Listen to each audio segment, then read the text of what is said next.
नमस्कार। आज हमारे साथ श्री रतन कुमार गोस्वामी जी हैं। आप प्रयागराज से हैं और आपका आज प्रश्न है। आपका प्रश्न वर्ष भर में कितनी पूर्णिमा है और इनके व्रत उनके दृष्टि से हाँ बिल्कुल मैं ठीक है का कष्ट करें। ठीक है। तो आपका प्रश्न है कि वर्ष में कितनी पूर्णिमाएं हैं और उनके व्रत किस प्रकार के हैं। तो मैं बताऊं, एक वर्ष में पूर्णिमा तो 12 पड़ती हैं, परंतु व्रत 11 है, क्योंकि पौष पूर्णिमा को हम कोई भी व्रत इसके लिए नहीं बताया गया है। अब देखिए, पहली जो पूर्णिमा है वर्ष की, वह होती है चैत्र पूर्णिमा। चैत्र पूर्णिमा पर हनुमान जी की जयंती बोली जाती है और यहाँ हनुमान जी के निमित्त व्रत भी करा जाता है। अब देखिए, जितने भी लोग हनुमान पूजन करते हैं, जैसे पहलवान लोग होते हैं, कसरत वाले लोग होते हैं, वो हनुमान जी, क्योंकि देखो हमारे यहाँ का है, जाकी रही भावना जैसी प्रभु मूरत देखी तिन तैसी। तो सामान्यतः ब्रह्मचारी लोग, पहलवान लोग, शक्ति को मानने वाले लोग ये हनुमान का ही पूजन करते हैं, क्योंकि हनुमान जी अतुलित बल वाले हैं। उनके अंदर बल की तो मतलब पता ही नहीं कितना बल है। और हनुमान जी को प्रिय क्या है? हनुमान जी को चोला बहुत प्रिय है। तो हमारे यहाँ देखिए, आपने देखा होगा हनुमान जी की शरीर पर चोला चढ़ाया जाता है। और क्योंकि उसके पीछे भी एक कथा है कि एक बार सीता जी सिंदूर लगा रही थी, तो हनुमान जी ने जानना चाहा कि ये आप क्यों लगाती है। तो उन्होंने बताया कि ये जिससे कि राम की उम्र बढ़ी रहे। तो हनुमान जी ने अपने पूरे शरीर पे लगा लिया। बोला अगर इससे उम्र बढ़ती है तो लाओ मैं पूरी शरीर पे ही लगा लेता हूँ। तो अच्छा, आपको हनुमान जी के विषय में एक चीज़ और बताऊं। अभी बागेश्वर धाम वाले बाबा की बड़ा मशहूर हो रहे हैं, धीरेन्द्र शास्त्री जी। मैं उनको प्रणाम करता हूं, बहुत ही बढ़िया। उनके जो आजकल समाज उनको जो एक्सेप्ट नहीं कर पा रहा है, कुछ लोग एक्सेप्ट कर रहे हैं, कुछ नहीं कर रहे हैं। उनके बारे में मैं कहना चाहूँगा, समाज चीज़ों को आसानी से स्वीकार नहीं करता है। बहुत लोगों को दिक्कतें होती है, जैसे उनको भी मारने की धमकी दी गई है। मैं आपको बताऊं, 1427 में कॉपरनिकस ने जब सूर्य केंद्रित गणित बताया कि जिसमें पृथ्वी घूर्णन करती है और पृथ्वी स्थिर नहीं है, वो घूर्णन कर रही है, सूर्य के चारों ओर घूम रही है। तो यही बात ब्रूनो, जो कि जर्मन के विद्वान थे, उन्होंने 1527 में जगह जगह जाकर इस चीज़ का प्रचार किया कि देखो, सूर्य केंद्रित गणित हम करेंगे और पृथ्वी चलायमान है। आपको आश्चर्य होगा, 1547 में उन्होंने ये बात कही। 1600 में, उसके करीबन 30-40 वर्ष बाद, उनको एक चर्च के आगे जिंदा जला दिया गया था। तो समाज को चीज़ों को स्वीकार करने में समय लगता है, बहुत ही जल्दी नहीं होता। अब देखिए, मैं आपको हनुमान जी की पूजा से संबंधित एक विषय और बहुत अच्छा बताऊंगा कि हनुमान जी की पूजा के लिए बचपन से हम लोग जानते हैं। देखिए, हर बच्चे को भी पता होता है हनुमान चालीसा, है ना। और कई घरों में मैंने देखा है, बच्चों, छोटे छोटे बच्चों को भी याद रहती है। हमारी संस्कृत कक्षा के लगभग सभी बच्चों को हनुमान चालीसा याद है। तो हनुमान चालीसा में विशेष क्या है? पहली बात तो इसे चालीसा क्यों कहते हैं? चालीसा मतलब 40 ही लाइन होंगी। अच्छा। और ये क्या लाइनें हैं? ये है चौपाई। 40 चौपाइयाँ हैं। अब चौपाई क्या होता है? अब देखिए, हमारे यहाँ एक शास्त्र है, छंद शास्त्र। छंद में जो कविता करना है, जो कविता करते हैं हम, कविता के नियम होते हैं कि ये कविता इस छंद में लिखी जाएगी, तो इसका नियम ये है। तो हमारे यहाँ 2 जो छंद हैं यहाँ प्रयोग हो रहे हैं हनुमान चालीसा में। पहला है दोहा और दूसरा है चौपाई। तो दोहा क्या होता है? प्रथम चरण तेरह कला और दूजो समकल रुद्र। यानी अगर कोई भी कविता इस छंद में लिखी जाएगी, दोहा में लिखी जाएगी, तो उसकी पहली जो पंक्ति होगी उसमें मात्रा जो होंगी जितनी भी, वो 13 होंगी। यानी आप अगर अक्षरशः गिने तो यहाँ 13 होंगी। प्रथम चरण 13 कला और दूजो समकल रुद्र, और दूसरे में 11। 13-11-13-11 यह दोहा होता है।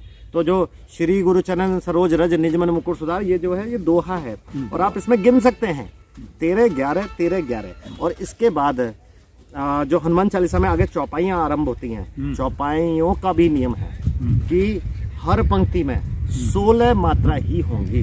अगर 15 हो गई तो वो चौपाई नहीं है, अगर 17 हो गई तो भी वो चौपाई नहीं है। इसी प्रकार दोहा भी, प्रथम पंक्ति में अगर 13 और दूसरे में 11 नहीं है तो वो दोहा नहीं है। आप सोचिए, हमारे यहाँ जो कविता भी होती थी तो वो कितनी गढ़ती है आधार पर, और कितनी, मैं तो प्रशंसा, मतलब जितने भी हमारे धर्म ग्रंथ हैं उनकी प्रशंसा करते नहीं रुकता हूँ। क्योंकि क्या लिखने वालों का क्या व्यक्तित्व होगा, क्या उनकी क्षमता होगी, और कैसे कैसे छंद हैं आप कभी जानिए, सोरठा आदि बड़े अच्छे अच्छे छंद हैं। तो दूसरी पूर्णिमा वर्ष में पड़ती है वैशाख पूर्णिमा। अब वैशाख पूर्णिमा जो है वो गौतम बुद्ध के लिए उनकी जयंती है। और गौतम बुद्ध के बारे में एक विशेष बात और है, कहा जाता है कि उनका जन्म और उनका निर्वाण दोनों ही एक दिन एक ही तिथि को हुआ था, वैशाख पूर्णिमा को। और जो ये वैशाख पूर्णिमा है इसको बौद्ध लोग बहुत ही ज़्यादा मानते हैं। अब ये कहाँ पर गौतम बुद्ध ने कहाँ पर जाकर ज्ञान प्राप्त किया था, तो लुम्बिनी नाम का वन था जो शाक्य राज्य में आता है और आज ये नेपाल में है। इसके बाद तीसरी पूर्णिमा आती है ज्येष्ठ पूर्णिमा। इसे वट पूर्णिमा भी कहते हैं। अब आप वट पूर्णिमा से आपने सुना होगा वट सावित्री। वट सावित्री पर महिलाएं अपने पति की बड़ी लंबी आयु के लिए वट पेड़ की पूजा करती हैं। अब इसका कारण क्या है? कारण यह है कि वट पेड़ की उम्र सैकड़ों वर्ष होती है, बहुत सैकड़ों वर्ष तक का होता है। तो उसकी पूजा इसी संदर्भ में की जाती है कि मेरे पति की आयु बढ़े। अच्छा, एक कुप्रथा है जिसका मैं यहाँ खंडन करना चाहूँगा। एक कुप्रथा आरंभ हो गई है कि आजकल महिलाओं को जब पूजा करनी होती है वट सावित्री की, तो वट के पेड़ के पत्ते को, टहनी को तोड़कर घर लेके आते हैं। आप जिसकी पूजा कर रहे हैं उसको तोड़ना कहाँ तक सही है? जी, तो ऐसा ना करें, थोड़ा शरीर को कष्ट दें, वट के पेड़ तक जाएं और वहाँ जाके पूजन करें। अब ये पूजन कैसे होता है? इस पूजन में हल्दी, चंदन, पुष्प और धागा बांधकर वट पेड़ के चारों ओर और मनोकामना की भी आशा करी जाती है। तो इस प्रकार से वट ज्येष्ठ पूर्णिमा को हम वट पूर्णिमा भी कहते हैं। इसके बाद आती है गुरु पूर्णिमा। अच्छा, गुरु पूर्णिमा सिर्फ हिंदू ही नहीं, बौद्ध और जैन लोग भी मनाते हैं। और इसका जो क्षेत्र है, भारत ही नहीं, भूटान, नेपाल, यहाँ भी मनाई जाती है। ये भी कहा जाता है कि ज्येष्ठ पूर्णिमा को शिव जी ने समस्त ऋषियों को एक स्थान पर बिठाकर ज्ञान दिया था। और कृष्ण द्वैपायन, जो कि पाराशर मुनि के पुत्र थे, कृष्ण द्वैपायन को एक उपाधि मिली थी उस समय में। देखिए, पहले ना क्या करते थे, व्यास नाम से एक उपाधि थी। जैसे आपने कभी कथावाचक लोगों को सुना होगा तो कहते हैं व्यास जी बैठे हुए हैं, अर्थात जो ज्ञान देने वाला है उसको व्यास की उपाधि दी जाती है। वो उपाधि उसी समय के लिए होती है। तो ऐसे ही कृष्ण द्वैपायन जी को भी व्यास उपाधि दी गई थी और उनके जन्म के कारण ही इसे व्यास पूर्णिमा भी कहते हैं, गुरु पूर्णिमा को। अच्छा, देखिए, यहाँ बड़ी अच्छी बात व्यास ऋषि ने कही थी, क्योंकि व्यास ऋषि ने हमें बहुत कुछ सिखाया है। तो व्यास ऋषि ने कहा था, ऊर्ध्वबाहु विरम्येश नश्च कश्चित् शृणोतु मे धर्मात् अर्थश्च कामश्च सह किमर्थम न सेव्यते। व्यास ऋषि ने क्या कहा कि हाथ बाहें उठाकर चिल्ला चिल्ला के कह रहे हैं, लेकिन उनकी कोई नहीं सुन रहा। क्या कह रहे हैं कि धर्म से ही अर्थ मिलता है, काम मिलता है, और वह क्या नहीं कर सकता, ऐसा व्यास ऋषि बोल रहे हैं। तो व्यास ऋषि की पूजा, गुरु वर्गों की पूजा इस दिन होती है। और देखिए, मैं यहाँ एक और विशेष बात बताऊँ। गुरु पूर्णिमा जो है आषाढ़ पूर्णिमा को होती है। तो आषाढ़ माह की शुक्ल पक्ष एकादशी तिथि से कार्तिक की शुक्ल पक्ष एकादशी तिथि तक चतुर्मास भी होता है। अब यह चतुर्मास क्या है कि आषाढ़ की शुक्ल पक्ष एकादशी से देवताओं के शयन का समय होता है, देव शयनी एकादशी होती है। और कार्तिक शुक्ल पक्ष एकादशी देव उत्थान एकादशी होती है, उस समय वो जगते हैं। ये समय 3 महीने 25 दिन के लगभग होता है साधारणतः। तो यहाँ ध्यान देने की बात यह है, देखिए, हमारे यहाँ आयुर्वेद इतना संपन्न रहा है, हमारे यहाँ चीज़ों को बड़ा स्पष्ट रूप से बताया गया है। इसमें यह बताया गया है कि जो कार्तिक माह में, मैंने आपको पिछले वीडियो में बताया होगा, कार्तिक माह में भूख ज़्यादा लगती है, शरीर की खाना पचाने की शक्ति बढ़ती है। परंतु देवशयनी एकादशी यानी आषाढ़ शुक्ल पक्ष एकादशी से बताया गया चतुर्मास, इसमें शरीर की पाचन क्षमता कम होती है, जल में बैक्टीरिया बढ़ने लग जाते हैं, इसलिए इस समय कम खाना बताया गया है। और व्रतों का भी बताया गया। तो जितने भी ऋषि मुनि प्रकार के लोग होते हैं वो इन चतुर्मास में व्रत भी करते हैं, चतुर्मास के व्रत, क्योंकि इस समय में आपको भोजन कम ही खाना चाहिए, क्योंकि आपका शरीर उतना पचा नहीं पा रहा है। इसके बाद आती है श्रावण पूर्णिमा। अच्छा, श्रावण पूर्णिमा से हमारे यहाँ वर्षा ऋतु आरंभ होती है।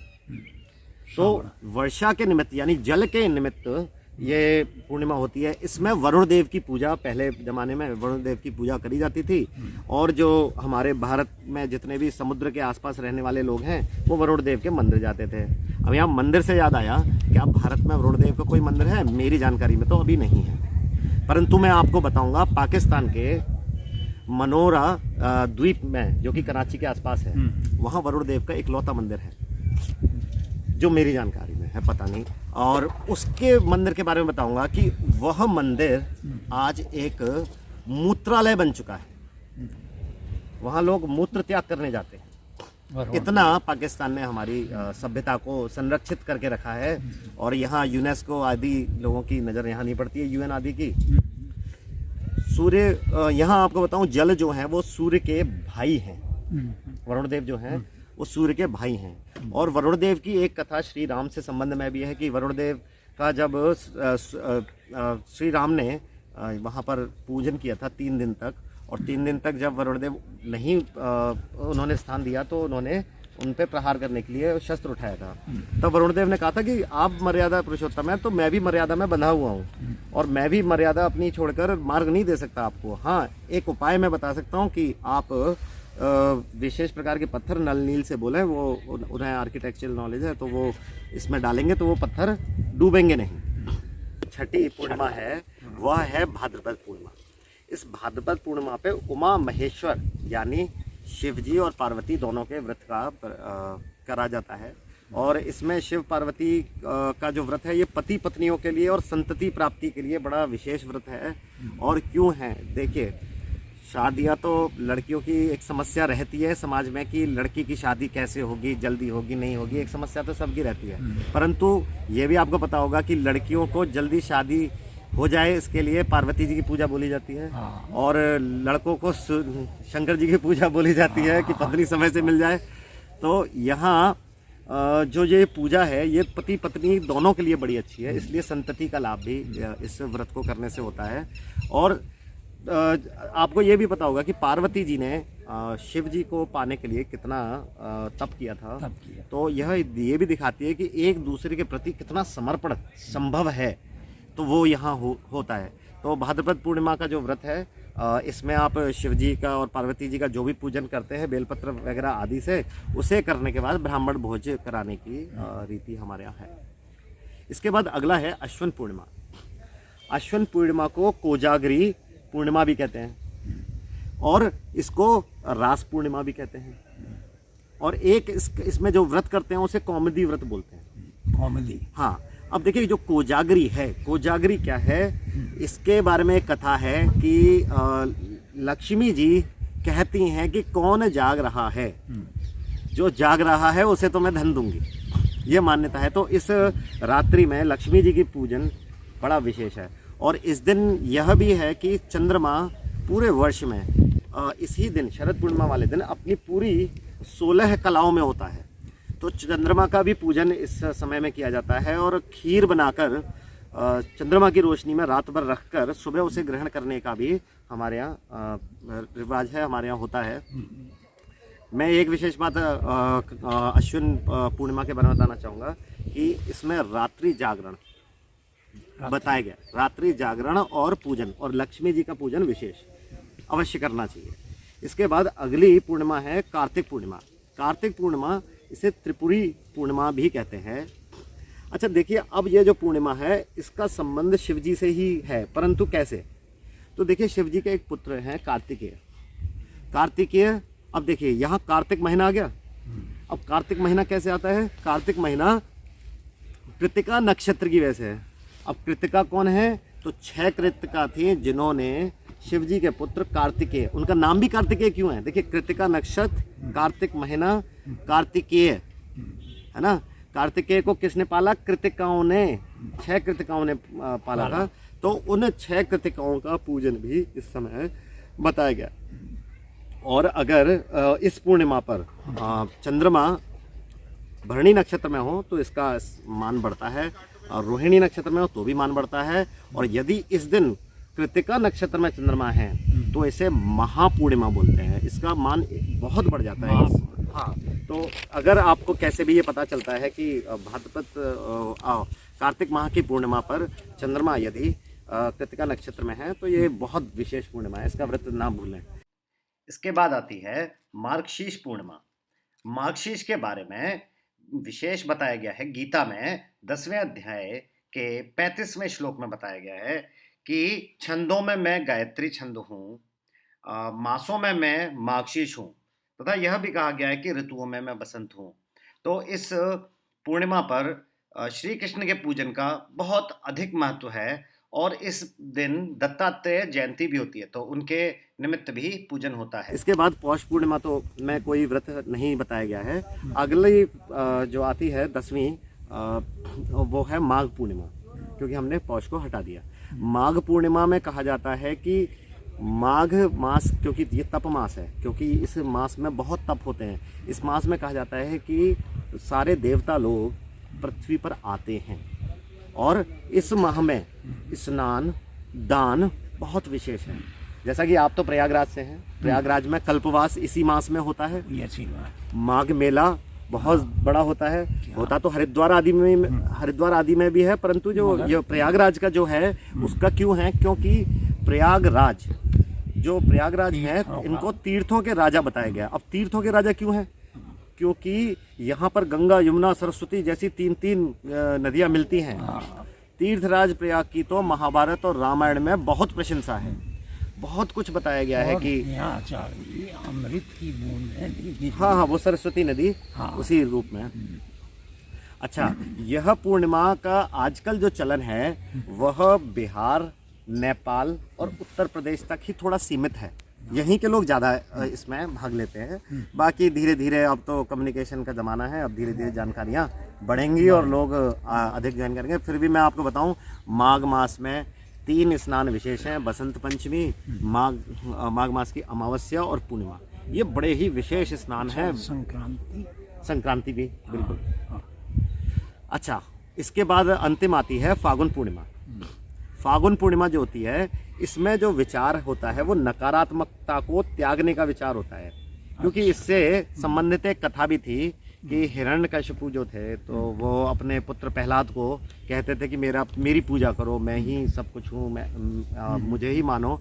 तो यहाँ प्रहलाद, क्योंकि वो विष्णु भक्त थे, वो विष्णु को ही पुकारते रहते थे। तो एक दिन ऐसा आया कि हिरण्यकशिपु ने ये ठान लिया कि आज तो प्रहलाद को या तो मेरा भक्त, अपना ही भक्त बना लूँगा, नहीं तो मैं अब ये ख़त्म कर दूंगा इसको। तो जब कह रहे थे तो हिरण्यकश्यप से बोले कि प्रहलाद की मेरे भगवान तो हर जगह हैं, तो बोले इस खंबे में है। तो जैसे ही बोला तो नरसिंह अवतार में विष्णु जी आए वहाँ, और उन्होंने, जो कि हिरण्यकश्यप को ऐसा आशीर्वाद था कि वो ना हवा में मरेगा, ना ज़मीन में, ना सुबह ना शाम, ना आदमी मनुष्य से, ना जानवर से, तो वो सारी परमुटेशन कॉम्बिनेशन विष्णु जी बना के नरसिंह अवतार में आए। तो इस दिन नरसिंह पूजा भी बहुत विशेष है। और क्योंकि होलिका बहन ने प्रहलाद को जलाने की, होलिका जो हिरण्यकशिपु की बहन थी, जो बुआ थी प्रहलाद की, उसने अपनी गोदी में रखकर जलाने का प्रयास किया था। तो होलिका का दहन करके यह बताया जाता है कि जो अच्छे लोग हैं उन लोगों की मदद के लिए भगवान सदैव आते हैं, और होलिका जैसे नकारात्मक चीज़ों को हम कहते हैं कि हमने उनका दहन कर दिया है। तो इस दिन आप देखिए हमारी प्रथा कैसी बनी है। ये फाल्गुन पूर्णिमा यानी होलिका वाली जो पूर्णिमा है, उस दिन लोग